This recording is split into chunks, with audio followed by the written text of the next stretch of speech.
In this video, we're going to talk about using an API call to create a get source operation, which will retrieve the name, property, and domain attachments for a source based off of a specific source ID. Getting started, we just want to use this base URL right here, and then we're going to insert the account ID as well as the source ID for it to pull that information. This is the information on a successful response, including the repository name and ID, domain name and ID, as well as the status, and a sample body of what that information should look like on a successful call.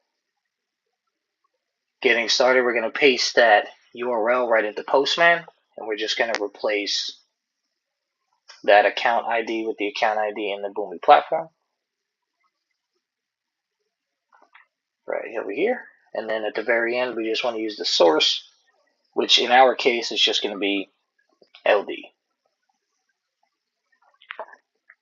One additional thing to pay attention to is the authorization. We want to set to basic auth, and this is just going to be the Boomi platform credentials. So you'll go ahead and plug this in right here. I'll plug it in my other tab. And then bringing it over, we have everything set up in the URL. You're going to go ahead and run it.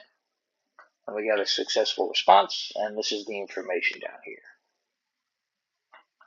So as you can tell, this source ID is attached to multiple repository names. It'll show the name, the ID, and then the domain name, domain ID, as well as the status for everything associated with this source ID.